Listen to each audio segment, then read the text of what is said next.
Hey, what's up, mandatory family? Thanks so much for rocking out with us on our new time. If you didn't know, you know now. Thursday mornings, if you're on the West Coast at 10 a.m., and if you're on the East Coast, it's 1 o'clock in the afternoon. Every Thursday now we have a schedule. And I know some of the mandatory viewers have been asking for that. So thanks so much. If you like the content, hit that like and subscribe button. You can also follow us on our social media channels. You can see that on the screen. We're also on the audio side. So if you're at the gym in your car, you can find us there too. Wherever you find your shows and podcasts, you can leave a rate and review, give us a 5-star, because that's always going to help the channel grow, and share our videos, right? Share it to a friend. That also helps as well. Bryan, we're going to get into our pound for pound list for the women. We're also going to get into a card that was announced. You don't look as excited right now. What's going on with you? No. I was just reviewing my list and I was like, shit. I may have I may have something I might want to move around live, Oh, okay. which We'll I'm see how trying to that avoid. goes. We're going to Um, go I- from 1 to 10, obviously. so this is gonna be interesting because I don't know if we've done this since we started the show. We've never done a women's one. We've been wanting to, and we've basically put it off until now because we were going to do it like last year around the time Katie Taylor and Amanda Serrano fought, and then I think Clarissa Shields was fighting around a similar time. I'm blanking on the schedule right now, but this was a good time to do it. Amanda Serrano just fought. She's undoubtedly going to be on both of our lists somewhere. As far as the rest of the list, we don't know. And I think it's worth also doing like we did for the men's list, pulling up what Boxark has, what Ring has, what ESPN has in terms of their pound for pound rankings. I do have that here. We will do that at the end when we're done with this, so we can sort of see how these stack up to it.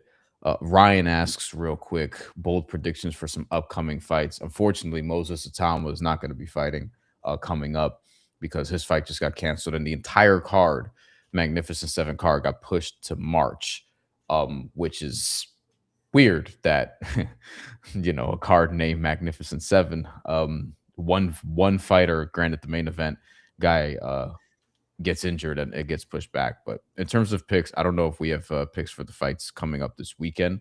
Alexis Rocha and Raul Curiel is going to be one that Chantel loves. I don't know if she has a pick for Obviously. that. That's a 50-50-ish fight. Curiel's a slight favorite, but that's one that I may watch Saturday because it's actually a Friday night fight, but I'll be busy doing other stuff, working and stuff.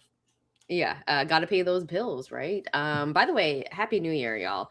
But yeah, Ryan Hong, good friend of the show, says, I need y'all predictions for some upcoming fights, and that's why Bryan said that. Also, Ryan Hong, I lost 4K last week betting on that fraud, Subriel Matias. I gotta chase my losses with the fights this week. Can we quickly touch on that, Bryan, please?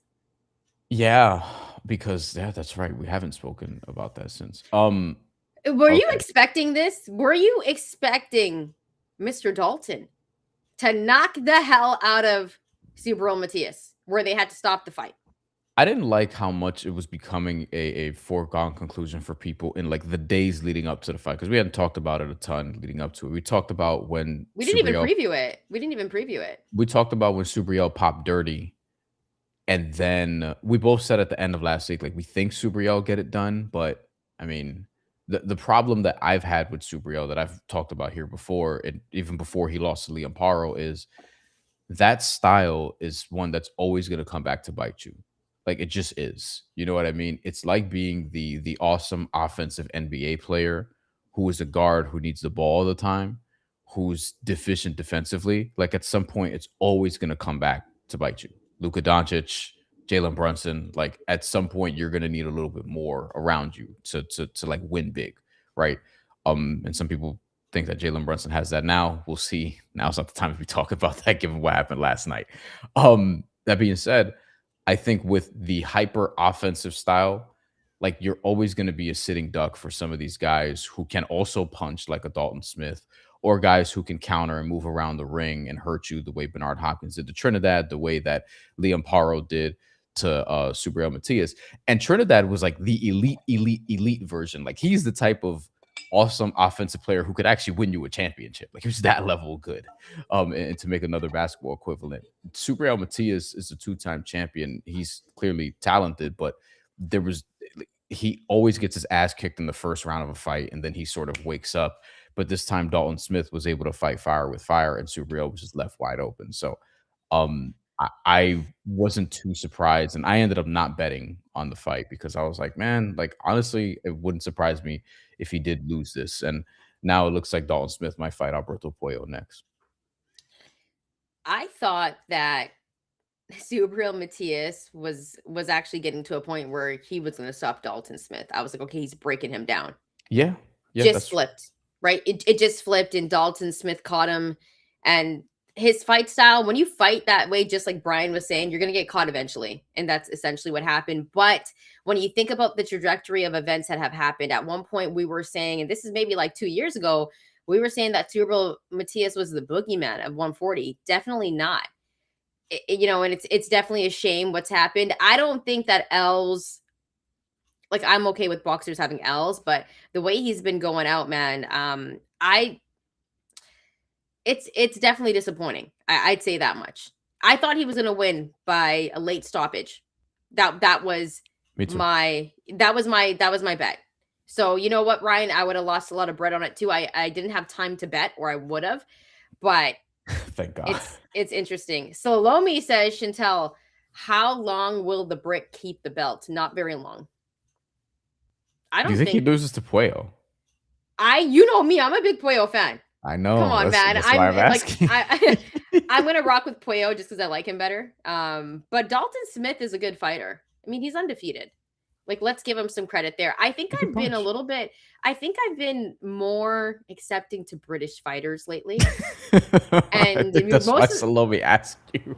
yeah, probably, right? I've been a hater for a minute, but lately they've been growing on me. You know what I'm saying? Dalton Smith, though, like that's a massive win to have on your resume. I think that's a good solid win, because Subriel is one of those dudes that can knock your ass out cold too at the same time. So listen, it is what it is. I'm very interested into seeing what's going to happen next for Subriel. What do you think is next for Subriel, Brian? Yeah, and I was thinking about that just now. So Can he's we gonna pull be up 140? Can we pull up yeah, 140? Is that we can pull possible? up Okay. 140. Yeah, yeah, yeah. We can pull up 140 for sure.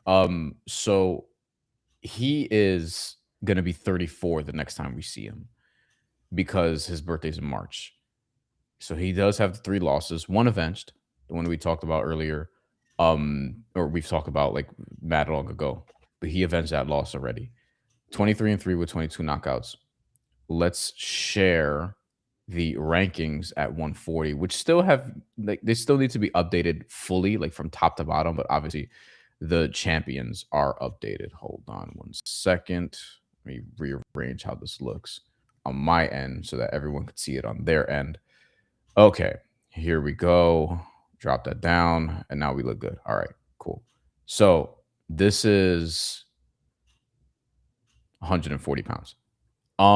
Richardson Hitchens is supposedly going to fight Lidolfo Delgado next, for what it's worth, since we're looking at this. He looks to be in sort of pole position. Delgado does to fight for that title. You have Gary Antoine Russell versus Andy Hiroka. That fight honestly should have happened a long ass time ago. I don't know why this keeps moving like this, but It's just like doing that on its own, legitimately. And then you have Dalton Smith here. Isaac Cruz is the interim champion. And it's like, I don't know why Alberto Puello is getting the shot if Isaac Cruz is still the interim champion. Then again, Isaac Cruz shouldn't be the interim champion because Lamont Roach beat him and that was a robbery. So Yeah. boxing. And Teofimo Lopez versus Shakur Stevenson, we know that that fight is coming up. So we don't know where Subriel is going to be right now. He's unranked, but the WBC has to update the rankings, and they haven't in a little bit to reflect this fight. Subriel Matias versus Sandor Martin, Subriel Matias versus John Fernandez, Adam Azim. I feel like maybe they, like they try to feed him to Adam Azim now and be like, all right, Adam Azim, how good are you really? Can you beat this guy? Like that's actually a interesting fight, because if you beat a prospect like Adam Azim, you're all of a sudden a contender again. And if it's Subriel Matias versus Richardson Hitchens, people will be like, oh, are we sure Richardson Hitchens could, like, he should be able to outbox him, but are we sure? Like, Subriel Matias is going to be one of those guys you're going to talk yourself into just because of his style. So there's still some fun fights for him here, honestly. Yeah, good friend of the show, Foxy says Dalton Smith is that guy.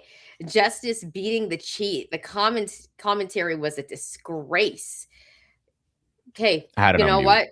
what? That's usually how I listen to their broadcasts, on mute. And honestly, sometimes it's like a little too biased for me, where I'm like I'm not really feeling the commentary, so I totally get it. But yeah, I think Dalton Smith is legit.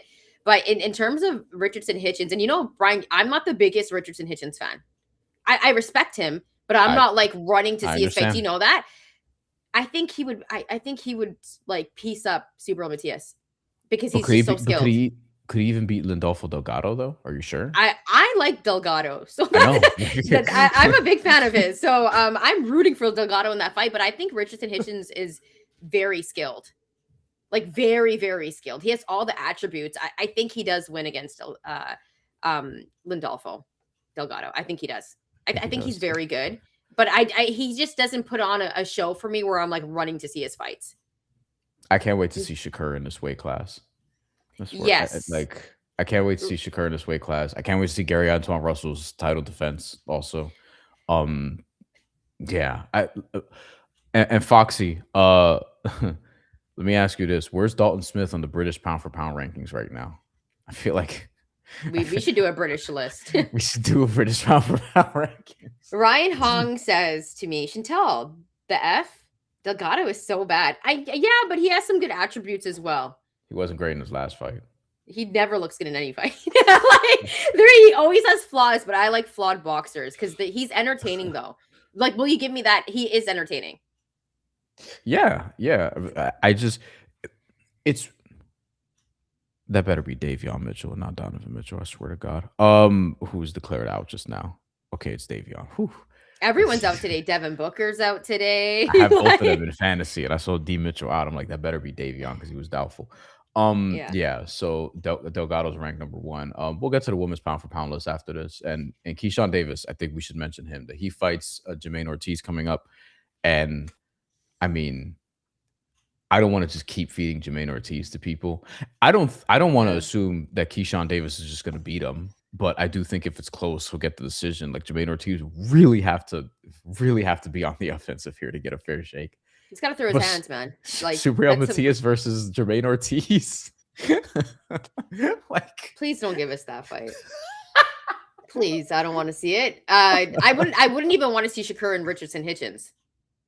Oh God. I think I would die on my couch if I did. Like, that's the thing about this, right? But like, Shakur was pretty entertaining in his last fight against Zepeda, and I cannot wait. He shouldn't have did that, by the way. I cannot wait for him and Teofimo Lopez.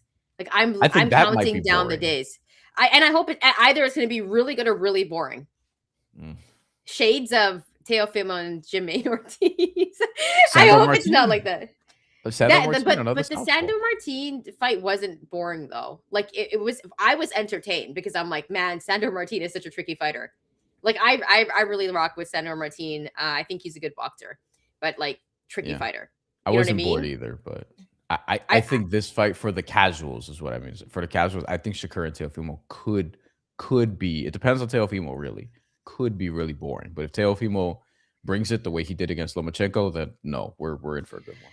The only difference is like using your like size and length, and Shakur Stevenson might not even let him close the distance because Shakur, like, Teo's small and he's short and he doesn't Mhm. have like that long reach like Shakur does. So if I'm Yeah. Shakur, I'm just fighting him at a distance, like pop pop, moving around, pop pop, like, you know what I mean? Like, he could easily win like that, and Teo's going to be trying to like land the good shots, and like he's so hard to land on. So we'll see how that one goes. But we're gonna have a full preview show coming up in a couple of weeks. The And the reach is about the same, just Shakur's is much better at using it. What he's more consistent at using it. Teofimo's is gonna have to move his head a lot and try to get to his straight right hand as much as he can, but Shakur knows that. That's the problem. yeah. By the way, there will be no Lindolfo Delgado statements about him being bad anymore. Okay. He's entertaining, you guys. Okay. Just saying. All right. Let's get to the pound for pound list. By the way, we want to know your pound for pound list as well. So please drop it in the chat and we can always talk about it, at another time, or drop your comments if you're in the chat right now. All right, Bryan. So should we go from 1 to 10 again? I think that's the way to do it. I think we should go to 1 to 10 because there's gonna be more intrigue about Yeah. I like got some stuff in it here. can go off the sort of rails. For Mm-hmm. people who may have missed it when we did the men's pound for pound list, you should go watch the episode in terms of talking through the process of how we did it. But I'll put up the men's pound for pound list here because we still have them. So Chantel's was, and we're gonna do the same format, obviously. Inoue 1, Usyk 2, 3, Bam Rodriguez, 4, Dimitri Bivol, 5, Artur Beterbiev, 6, David Benavidez. That is a tongue twister from 3 to 6. 7 is Nakatani, 8, Teofimo Lopez, 9, Shakur, and 10, Rafael Espinoza. Snuck Yes. in at the top 10 there, which I thought was a fascinating decision. Um, for me here, pound for pound list, there's a caveat at the end of this. 1 was Usyk, 2 was Inoue, 3 is Bivol. If you notice, we didn't rank Terrence Crawford. We are considering him retired, even though I don't think he's fought his last fight. 4, Bam Rodriguez, 5, Artur Beterbiev, 6, Nakatani, 7, Benavidez, 8, Shakur, 9, Oscar Collazo, who I had at 10 last time, and 10, Teofimo Lopez, with the caveat because I think the Shakur Teofimo loser drops out, and then Devin Haney gets into that last spot. So Devin Haney is like Mm. 10A right now, and he'll replace the loser. And if there's a draw, there's a draw. But I think Shakur and Teofimo, the winner will be on everyone's pound for pound list if they're not already, and the loser might be out of it. If Teo beats Shakur, he moves into like top 6 for me. He He might would for move me into too, actually. I he might put would him move into above top 6. Nakatani. The reason why I had him ahead of Shakur is I think he has a better resume than Shakur, but we'll get to that another time. We've been talking about this for a minute, guys, and we got to get to the pound for pound list. So I'm pulling mine up right now. Bryan, you can go first. Who's your number one? Should I Okay, get out a plate and a fork?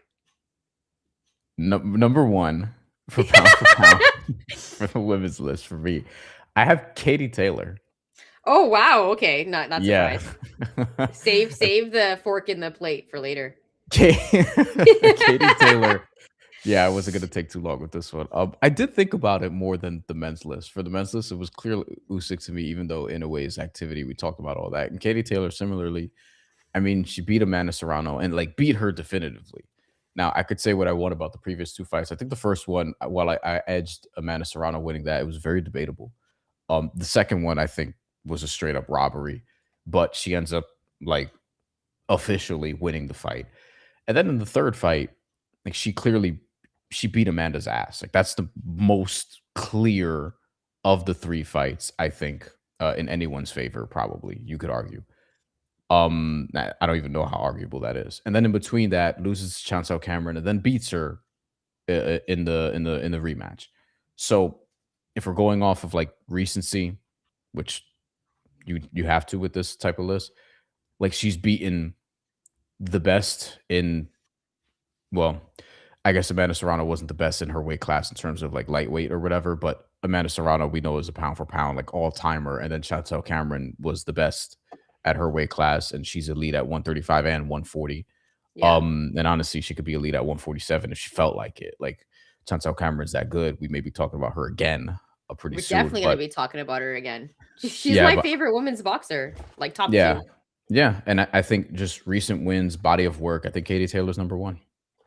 All right, so It's funny. I have Clarissa Shields. That's why I mentioned the plate and the fork because that's all we've been seeing her do lately. And she says Pap is upstairs. I don't know. Okay. She's 17-0. She's also the first woman or What? men to become undisputed in three weight classes, right?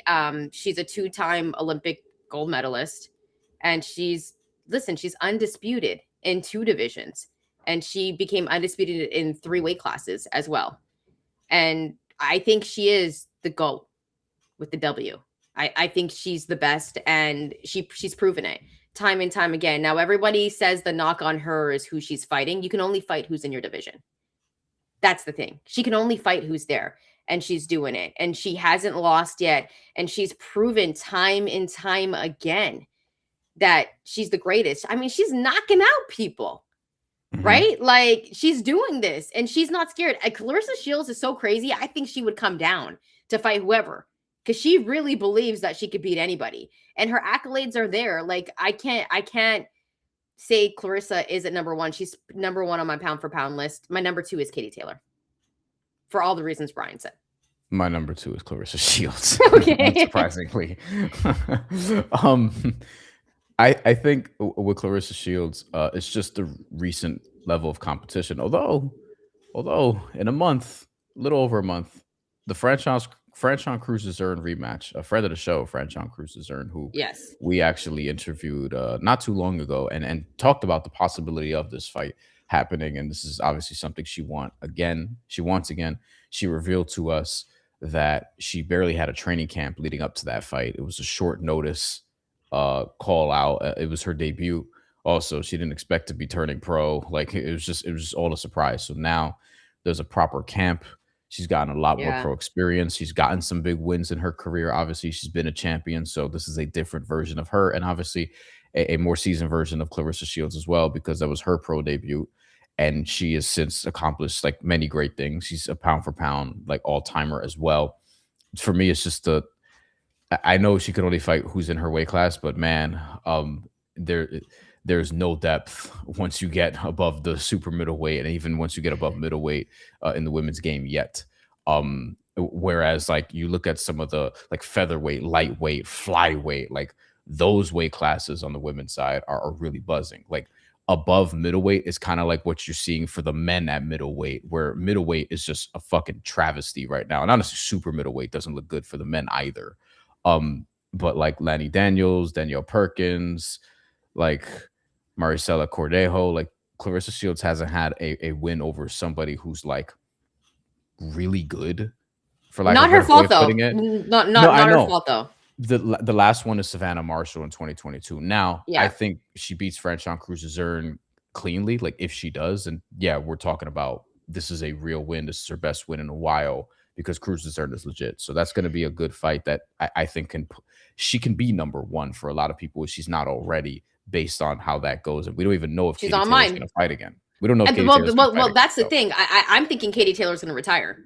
maybe. So when I was making this list, I was like, she doesn't have anything else to prove. But for me, it's got to be Clarissa, right? So I have her number one because you can only fight who's in your division. She's fighting people. I think that there's one person who I think could move up, and she's actually on my list at some point. I think Michaela Mir should try to move up and try to fight Clarissa Shields. I I think they kind can of make think that she's fight. playing with that idea low key because she keeps moving up. She just keeps putting Yeah, on more and muscle. and Like she looks good. She looks good fighting at a heavier weight class. Like, let's just keep it real here. I think she's looked great. So I think that could be a very interesting fight, and I think Clarissa would come down for it. Like Clarissa's not afraid to fight anybody, and she talks that talk, so she's entertaining.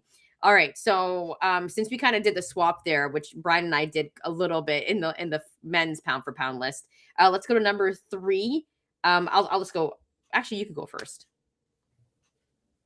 currently my favorite fighter on this list, We probably the same person. Gabriela Fundora, is my number 3 pound for pound. Okay. Do you not have Gabriela Fundora number 3? No, I don't. Oh, that's interesting. Okay. Gabriela I know Fundora. a lot of lists do, but yeah. Gabriela Fundora, speaking of flyweight. Now she is building a little bit of a resume too beating the best in her weight class, which is a weight class that just has more depth. Like you're just gonna find more flyweights at the top level than you are obviously at heavyweight. Like she is just a fucking monster. Like she doesn't lose rounds regularly, or at least hasn't in a while.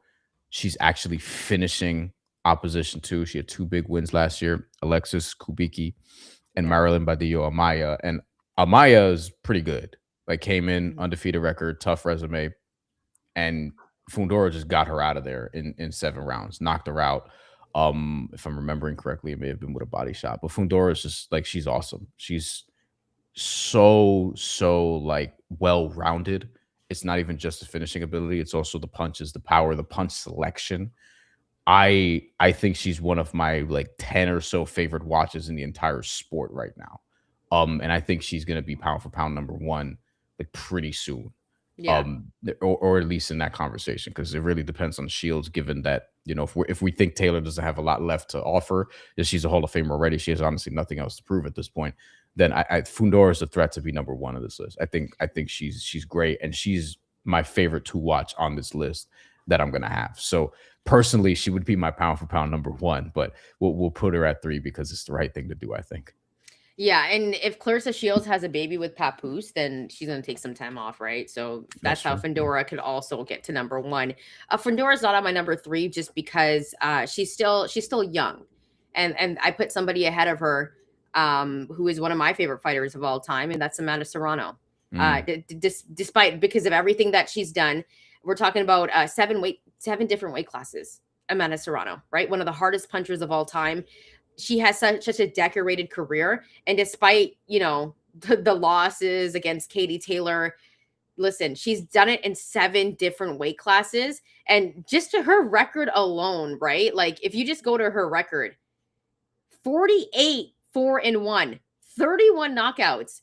Like she's also the first woman to headline at Madison Square Garden. Like there's so many things. She's broken so many barriers.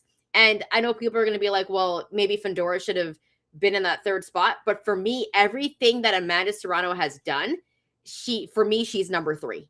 Like it's the experience, it's who she's fought, it's doing it in different weight classes, it's how much eye she's also put on the sport. It's the stardom. She's probably one of the most popular boxers in the world, Amanda Serrano. easily, yeah, So, very easily. for me, I understand the losses. I don't care. My favorite fighters have losses. She still continues to do things at a high level. And once again, the 7 different weight classes. Like that to me is ridiculous. You know what I mean? And she's also the former unified featherweight champion. And I really think what her and Katie Taylor built for women's boxing, that is going to live on forever. Like they're going to do documentaries about those fights with her and Katie Taylor. That's what I think. We're Yeah. going to see a 30 for 30 on it. Amanda Serrano, Or her a Netflix imprint. special because it was on Netflix, but That's true. to the point. Well, for sure. It's going to be a documentary that will come out on Netflix for sure. But I just think what Amanda Serrano has done for the sport of boxing, for women's boxing, like we're not even appreciating it yet. We're actually going to see the fruits of her labor like 20 years from now.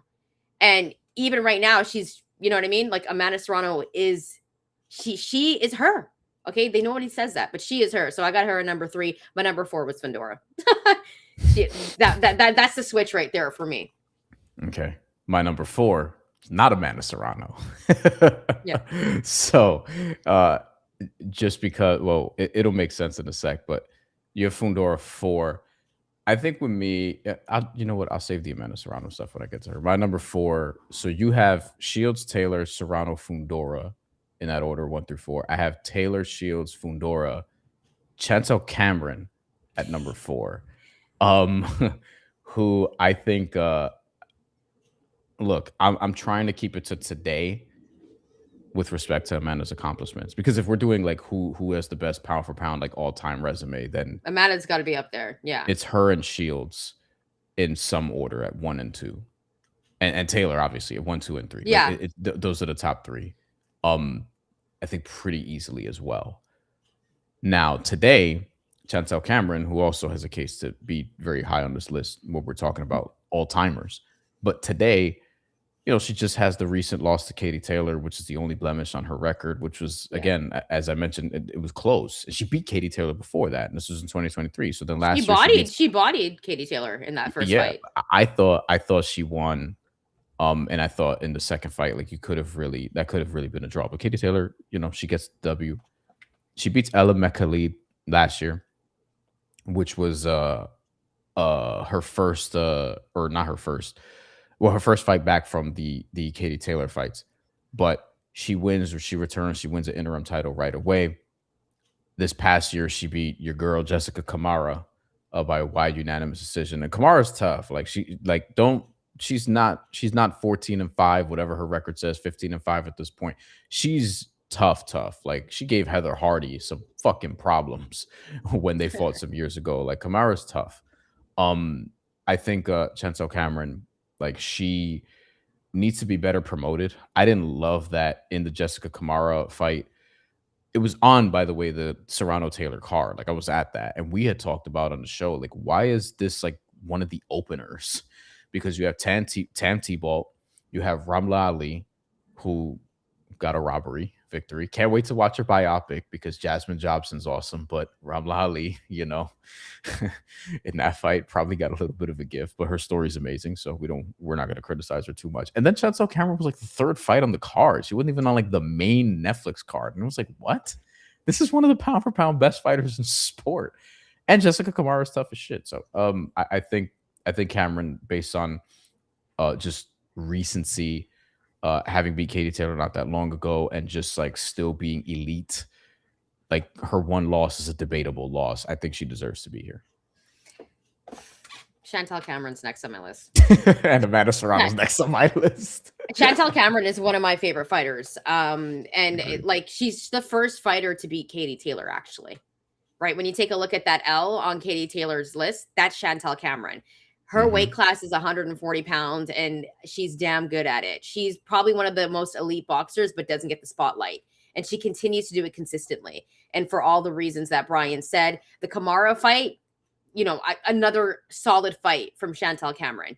And I think she just needs to be promoted better as well. I hated that she was on the prelims. Like, it's Chantelle Cameron.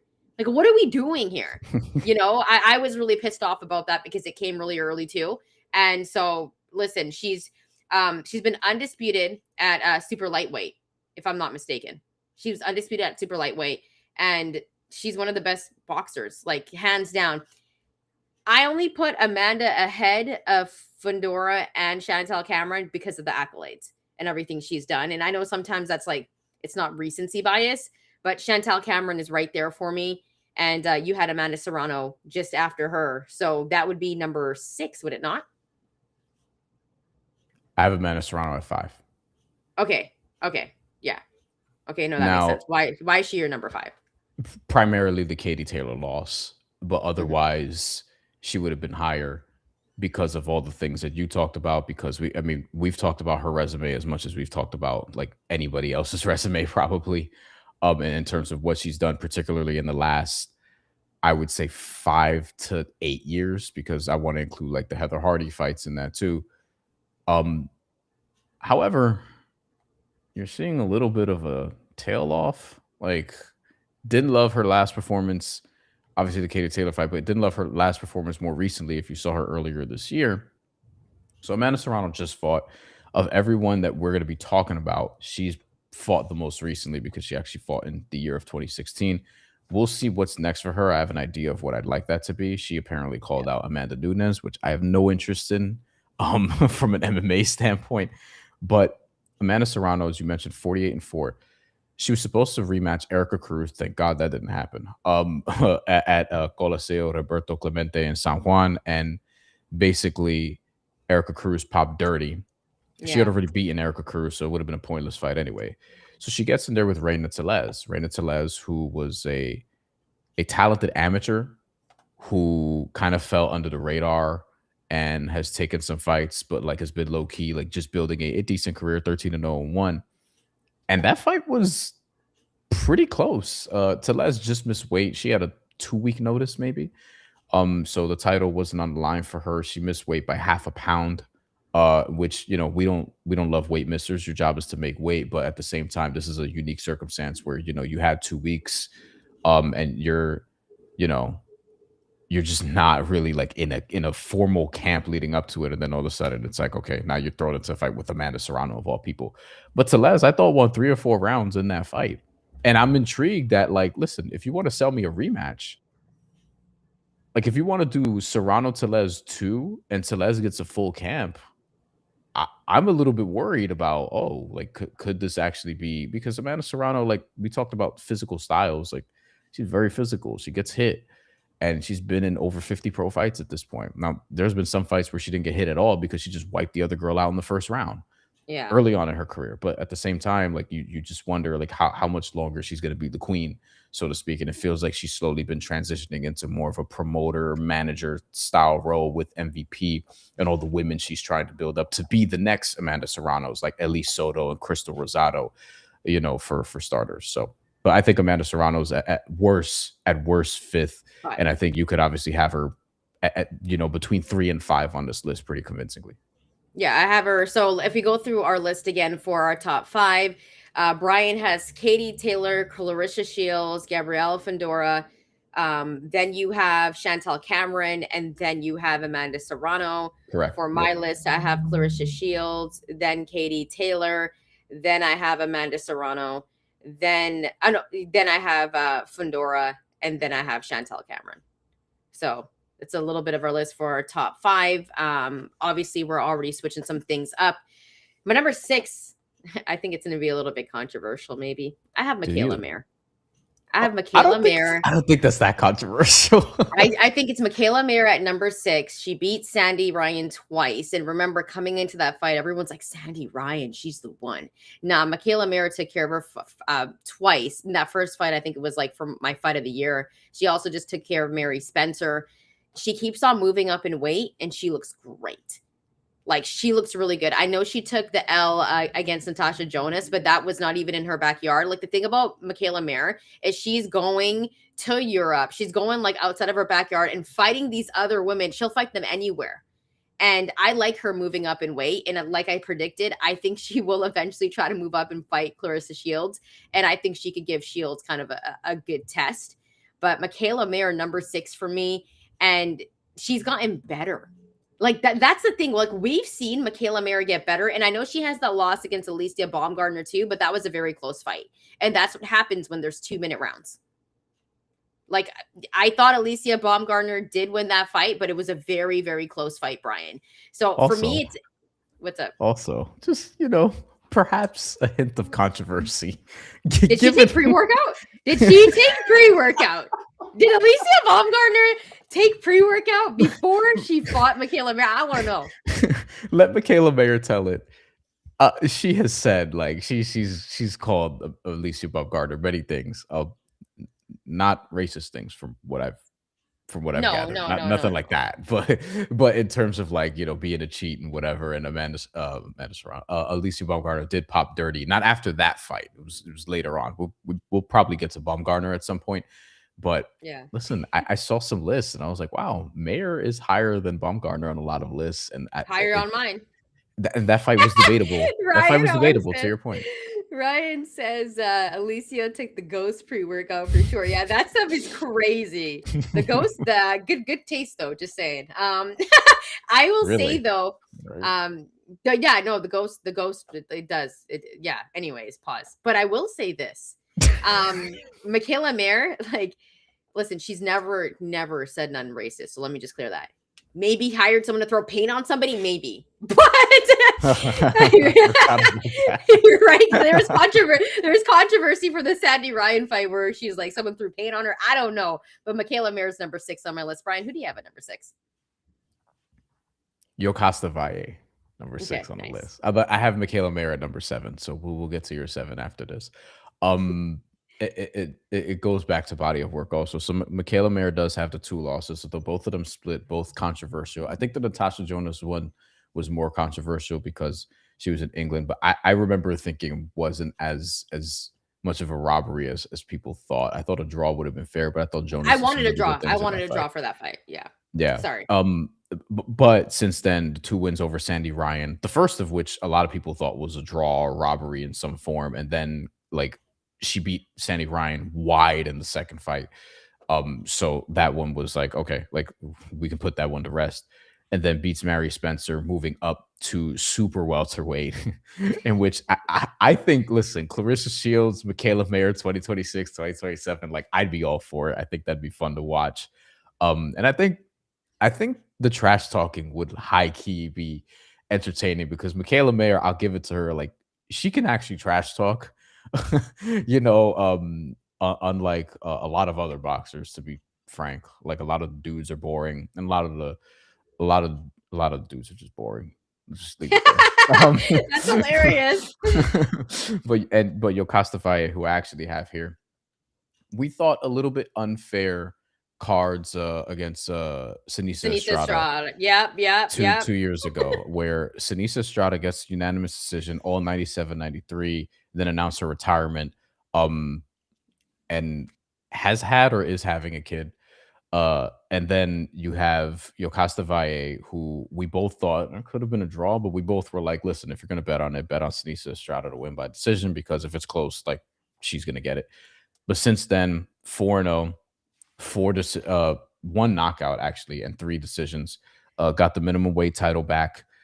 She went up in weight to beat Marlon Esparza.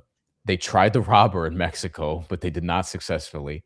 Marlon Esparza, who has been the apple of Golden Boy's eye. I'm not gonna Marlon Esparza. I've interviewed her before. She's awesome. However, she's gotten some questionable cards in her favor. It just kind of is what it is. But Yokasta Valle was able to beat her pretty handily. And then her last fight against Yadira Bustillos, which that one was pretty close, but she did win. That was on the Jake Paul, Anthony Joshua card. So I have her just ahead based on body of work. The recent wins, I mean, you could kind of go either way. Like they both beat like Yeah. high caliber of fighters as well. Michaela Mayer and Yokasta Valle, but Yokasta Valle, I think, gets a little more overlooked because she's in the lighter weight classes and isn't fighting on until recently ESPN regularly, which as Michaela Mayer has. So I have a 6 and 7, but it's really, really close. I have Valle, then Mayer. My next is Yokasta Valle. Yeah, of course. So he's one of my, for all We the don't talk reasons about Bryan this said. ahead of time. People should know that. We don't talk about this ahead of time. We just have people flipped. Yeah. Listen, Valle is like one of my favorite fighters. I think she got a really bad deal against Anissa Estrada. And I think there was something that was rigged going on there. I don't know what, but to me, that could have been a draw, that fight. So I was upset about that. But since then, she's won every fight and she continues to do it consistently. And I'm glad you brought up the Esparza fight because they were trying to rob her.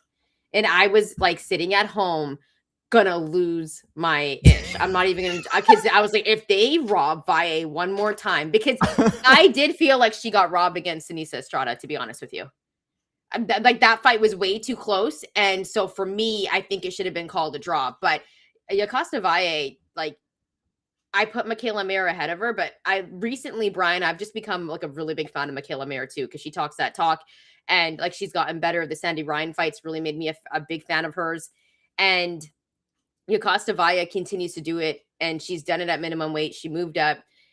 She's one of the best in the game right now, and she's very exciting to watch. And that's another thing. She puts on a good show every time. So Yokasta Valle, my number 7. So we never like really talk about things like that, but it's funny because like we're just like literally switching. She's also a 2 division world champion. So That there's helps. that. She's 34-3, 10 by knockout. Yeah, she's one of the best in the game. So I have her at number 7. Bryan went and talked about her a little bit longer, and I don't think I need to repeat any of those things. Let's get to number 8 for me. So this one was different for me. I'll just go first. I have Lauren Price. Oh, Do you have Lauren Price on your list? she's on my list. She's not number 8, but she's on my list. Yeah, so I have Lauren Price at number 8, and look at me supporting some British fighters. You know what I'm saying? No, Lauren Price is a dog, bro. Lauren Price is the real deal. She's 9-0. She's a unified welterweight champion. She's also Olympic gold medalist. She won in Tokyo 2021. Um, she's rising, and she's one of the best fighters right now. Lauren Price continues to. I think she's going to be pound for pound one day. Like I think she's. You talked about Fundora. I think Lauren Price is going to climb the ranks pretty fast. Like, we're not talking about her enough. She's a tricky southpaw, and she's a technician, and she likes to fight at a distance. She has a high IQ. She's won multiple world titles in record time, and she continues to put on a good show every time. I want to also pull up Lauren Price's resume, because listen, I think for someone like Lauren Price, like, people have heard about her, and if you haven't seen her fight, she bodied Natasha Jonas. Like, this was a fight. I remember I had just ordered a chicken wrap and some fries. I was like, I'm about to watch Natasha Jonas, like, because I'm not really with like British fighters. I'm just gonna be real right now. You guys know this, okay? I always root against the Brits. Always. I don't care. All right. Okay, That's anyways. not even true, but it also sounds terrible. Don't put it. No, that but I way. root against the Brits. I hate to say it. I root against. You love Anthony Joshua. I do. I was like, no, don't get me wrong. Like, some Brits, like, I do support them, but usually I root against them. And then I watched that fight against Natasha Jonas, and I was like, Lauren Price just pieced her up. Like, she bodied her. Natasha Jonas looked slow against Lauren Price. I'm telling y'all right now, in like maybe a year and a half, 2 years, she could sneak into number 5, Bryan. She's that good. She's that good. She has a great jab. She's quick. She gets to the body. She does everything really well. I don't even know if she has any flaws. I don't think she does. Like, you know how you feel about Fundora? Lauren Price is right there, dude. Lauren Price is a beast. She's my favorite British fighter. I'll say it right now. Okay. I'm like Team Brit right now. I'm telling you, y'all are growing on me. Okay. I'm saying y'all are growing on me. I don't even know what it is, really. I think it's because, like, Canada is like a little bit, there's some similarities between like the UK and Canada, and also like of Canada and the States, but not really. But like, y'all have some people you fight over, like Lennox Lewis. He's ours, and he's trying to pretend he's not. Like, what are you doing, Lennox? Like, you know what? It's okay. We got Archer better BF. He's ours now, and we claiming him. Okay. So, but yeah, Lauren Price, Bryan. I'm a big fan. She's undefeated, and like I said, she's gonna give Fundora a run for her money one day. I'm telling you, I don't see any flaws in Lauren Price, so she's my number 8. Should be coming up for me as a spoiler.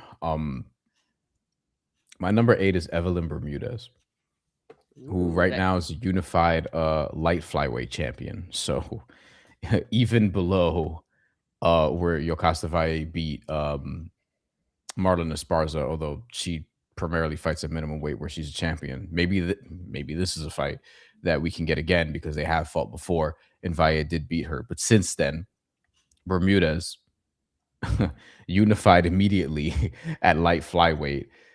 Beat Tanya Enriquez, who was undefeated 20-0 at the time, Kim Clavel, Jessica Salazar, stopped her, as a matter of fact, Tenkai Tsunami, this was last year, and then Sarah Bailey, which was also last year, knocked out Bailey in the first round in Canada. Also did it in Ottawa in September. She gets overlooked because she's Argentinian. She's a unified champion. She's fighting at 107 pounds, but 108 pounds. But Bermudez is really, really good. Her only loss is to Valle, who I obviously have slightly above her on this list, who we both think is pound for pound level good. And she has a draw with Sylvia Torres from like pre-COVID. This is many, many years ago. Really skilled technician, has some pop in her shots. Really crafty.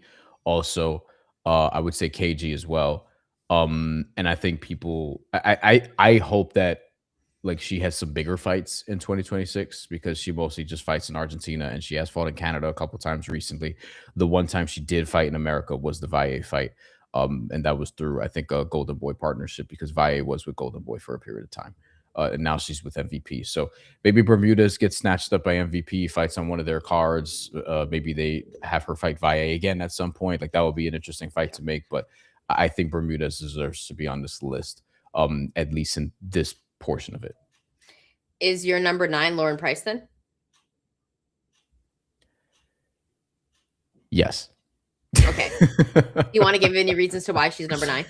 um, Number 10 is and then number 10 becomes a question of one or two people.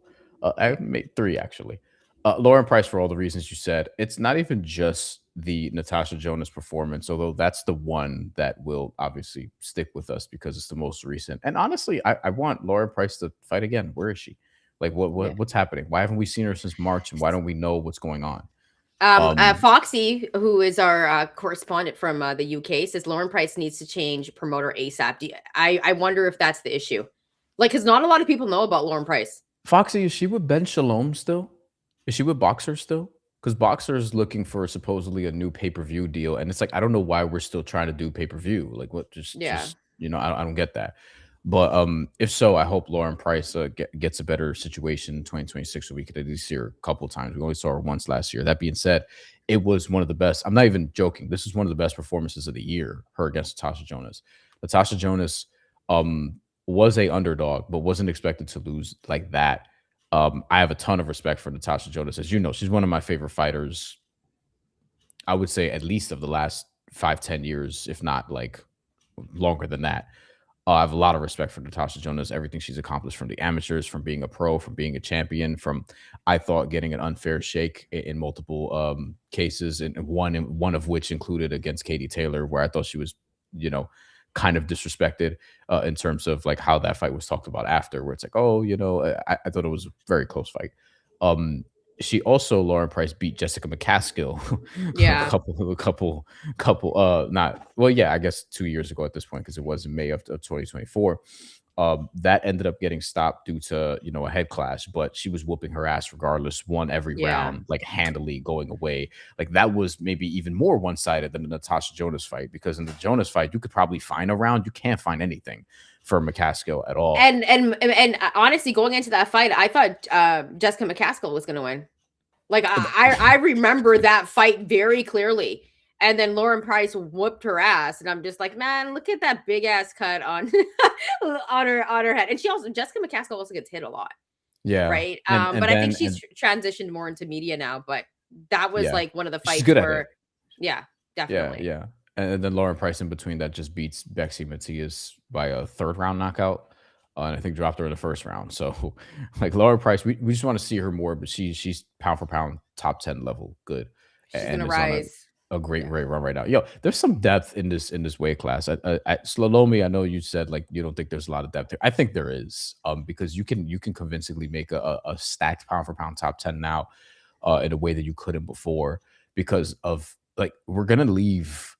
There's a couple names that aren't going to be on this list based on how this is trending, where it's going to be like, oh, like they should be on this list, but Yeah. it's not easy, man. It's not easy at all, and I think we're doing a fair job. So who's your number 9? I have Lauren Price at number 9 after Evelyn Bermudez at number 8. It's the pre-workout fiend, Alicia Baumgartner, Yeah, right yeah. there at number 9. Listen, I think when it came to her last fight against Layla, like she won it, and the Canadian didn't really stand a chance in that fight. I thought she would have, but Elisa looked good, but it was like a boring fight, not very entertaining. She took care of Jennifer Miranda, but she hasn't like Did she? fought. I mean, she fought, she took care of her. You know what I mean? Someone took care of something, but like, Oh shit. but she did. Like, she got the W. But I think after the allegations, she hasn't really done anything too too crazy where it's like she should be higher on that list. And I go back, and I think she really was in like top 5 or maybe even top 3 when she had beat Michaela Mara for me. But ever since then, Brian, I feel like there's been like a decline. She hasn't fought as much, she's not as active, and then she gets pinched for PEDs. Apparently she didn't do it. We didn't hear much about it. It's weird, just went away.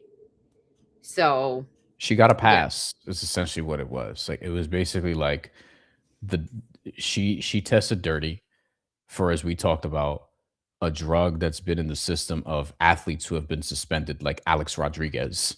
You know what I mean? A bunch of cyclists. I'm not sure if Floyd Landis was on this list. He may have been, but it was that type of drug where, like, yeah, you get suspended when you take this, and they found it in her system reportedly. The WBC acknowledged it, but didn't penalize her because she came out and said she was clean and defiantly said she was clean, and they just kind of let her rock. And like we still don't really know what happened. And I could tell you, I mean, she hasn't gotten a knockout since. You know what I mean? The last fight against Layla Boudouin, I'm forgetting how to say her name. Like as you mentioned, was a it was a snoozer, but I don't think that was, like, completely on Baumgartner. She was doing what she had to do. The Jennifer Miranda fight, though, I straight up think, like, Jennifer Miranda, you wanna talk about not getting a fair shake from the judges. The fact that you had multiple 98, 92s and a 97, 93 in a fight that Jennifer Miranda could have potentially won if she had any promotional backing, like, I think that, like, that's one where Alicia Baumgartner could have really lost that fight, and it's brutal for Jennifer Miranda to not get or to get the short end of the stick in that fight because she's basically 40 at this point or about 40 at this point, and you don't know how many other big fights and opportunities like that she's going to get, and women's boxing is still very much like it's still very political based on the promoters who are promoting like certain people. Like if you're fighting Alicia Baumgartner, you have to dominate her or knock her out to get a fair shake because she's such a cash cow for that division, for that weight class, for the sport in general. And now she's with MVP, so there's like Netflix money behind her too. So you have to. There's a lot to overcome there if you're going to beat an Alicia Baumgartner and get a fair shake against her. She had a fight with Delphine Persoon that a lot of people forgot. I think it was on the same night that Sandy Ryan fought Michaela Mayer. yeah. And that was in the middle of fucking nowhere in Atlanta at some studio, and it looked terrible. And Delphine Persoon, who's also in her 40s, had a knee brace, got dropped in the first round, and it was a no contest. And Baumgartner was kind of like at that point, she had kind of fallen off and taken a hit reputation wise, and now MVP just kind of brought her back.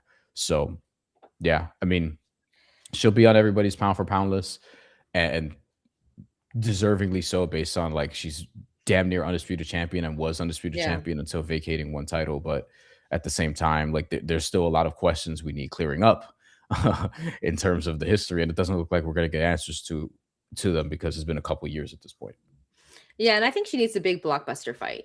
Like I think Alicia Baumgartner needs a big blockbuster fight. I always said that I would have liked her and Amanda to fight. I would have wanted her and Michaela's rematch, but Michaela's like moving up in weight. I don't see Alicia Baumgartner moving up in weight like that. So it's going to be very interesting to see. But yeah, she's my number 9. Who number 10, Bryan? I don't know if we have the same person, but I'll tell you what. You mentioned this woman to me like a couple of weeks ago. I went back and I started looking at all of her highlights and all of her fights.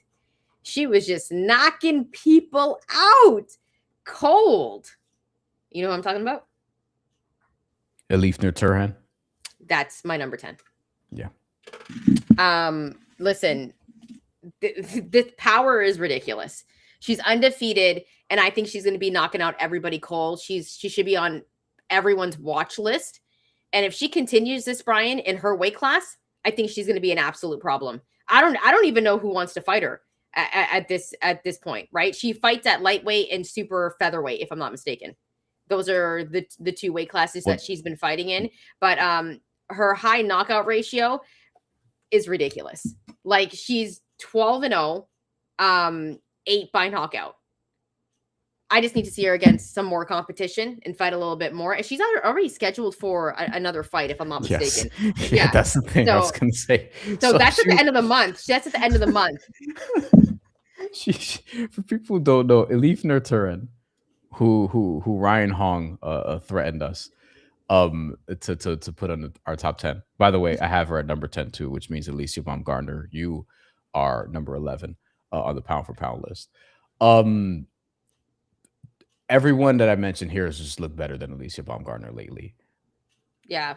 and I understand like the unified titles or whatever, but again, the cloudiness of like we don't really know what happened with the popping dirty situation, and Alifner Turhan now, like, yo, she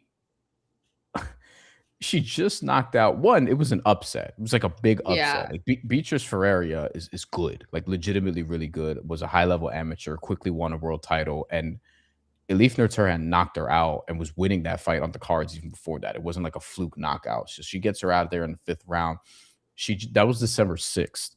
She's gonna defend her title in Newcastle on January 31st against Taylor Jensen. We'll see how that goes. That's gonna be actually the card, Hmm. a card on the zone that has uh Berkram Murtazayev and Josh Kelly for the IBF title. So that's a fight we're going to talk about. It's on the same day as Shakur Stevenson and Teofimo Lopez. It's on the same day as Amber Williams and Carlos Adames. It's on the same day as Keyshawn Davis, Jermaine Ortiz. It's on the same day as Xander Zayas and his title defense and title unification rather against Abbas Baru. So Josh Padley, by the way, is on this card as well for people who missed Josh Padley. Elif Nurturan is really good, and she Hmm. also beat Rima Ayadi before that in 2025. Like, if people knew who she was, she'd be in Fighter of the Year talks for the women's side of the sport because of the major two wins that she got by knockout after. She's 12-0 with 8 knockouts, and she's from Istanbul, so a lot of people aren't super familiar with her yet. But if she just fought 3 times last year, she's fighting in January again, less than 2 months from her last fight, then yeah, we're probably going to see her at least 2 more times after this. And I think she'd beat Alicia Baumgartner right now, by the way. That's a fight you can make. Alicia I Baumgartner think doesn't she seem beats Alicia like, Baumgartner too. I think oh, she catches Alicia Baumgartner and knocks her out cold. she's 135, Alicia Baumgartner's 130. So it's not inconceivable. I know we've talked about Caroline Dubois, whatever, Yeah. but there doesn't seem like they're going to do that yet. But I think she would beat Baumgartner right now. Look, Baumgartner, I feel like should be on this list, maybe, perhaps. But listen, I think there's a lot of cloudiness, and there's a lack of like great performances recently where we just ran down like everyone else here at least has enough accomplishments to Yeah. justify being still up here. Like, you're not gonna move Amanda Serrano out of a fucking pound for pound list. Like, let's be serious.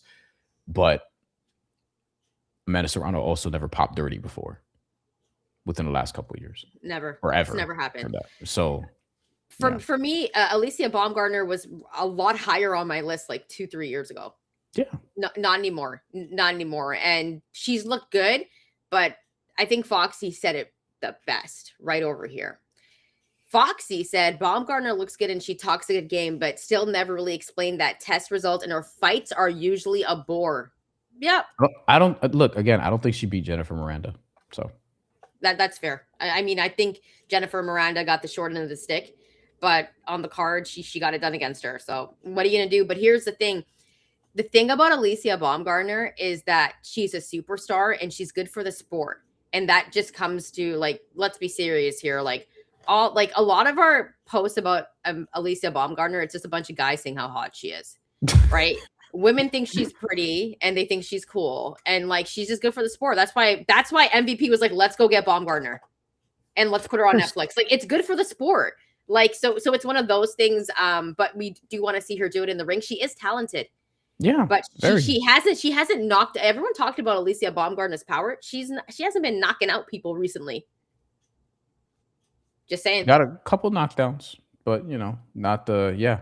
It's not the same. Listen, we were saying Amanda Serrano and Lisa Baumgartner should fight, and now they're like best friends. So I guess And they're that's not not going going to to fight if happen. they're on the same, like they're both on MVP.